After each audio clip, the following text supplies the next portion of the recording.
আসসালামু আলাইকুম বন্ধুরা, মায়াস কিচেনে আপনাদের স্বাগত। অনেক দিন পরে একটা রেসিপি নিয়ে আসছি।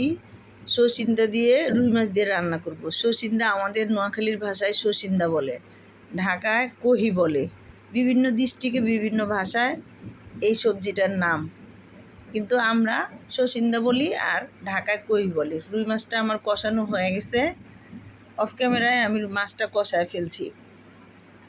রুই মাছটা আমার কষানো হয়ে গেছে, এখন আমি উঠায় নিতেছি। সচিন্দা আমি কাইটা রেডি করে সুন্দর করে ধুয়ে নিছি। এখন মাছটা উঠায়া আমি সচিন্দাটা দিয়ে দিব। মাছটা আমি ভালো করে কষায় নিছি। মশলাটাও কষানো হয়ে গেছে, একটা আলু দিলাম আর সচিন্দা দিয়ে আমি রুই মাছ দিয়ে রান্না করব। মাছটা আমি ভালো করে কষায় নিছি। এখন আমি সচিন্দাটা কষায় নিতেছি ভালো করে।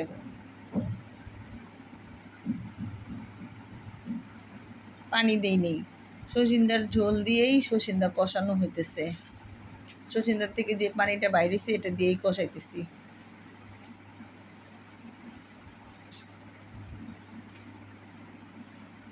পাঁচ মিনিট ভালো করে কষায় নেব।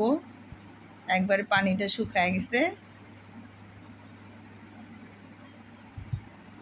এখন আমি একটু ভালো করে নাড়ে চেড়ে নিতেছি।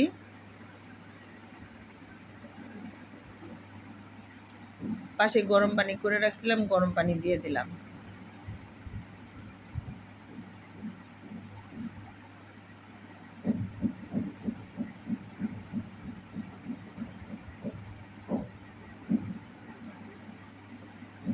ঢাকনা দিয়ে আমি আরও 10 মিনিট এটাকে রান্না করব। এখন আমি মাছটা দিয়ে দিতেছি। সবজিটা প্রায় কষানো হয়ে গেছে, ঝোলটা বলক চলে আসছে। এখন আমি মাছটা দিয়ে দিতেছি। মাছটা দিয়ে আরও 5-10 মিনিট এটাকে ভালো করে রান্না করব।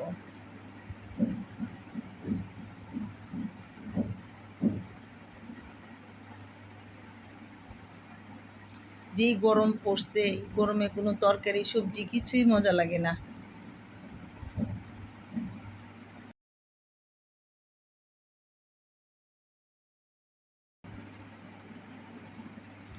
ধনিয়া পাতা দিয়ে দিলাম। তরকারিটা প্রায় হয়ে গেছে রান্না করা।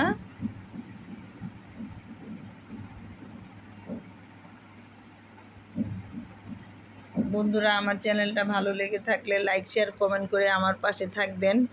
ভালো ভালো রেসিপি পেতে হলে একটা শেয়ার দিবেন, লাইক করবেন। আসসালামু আলাইকুম।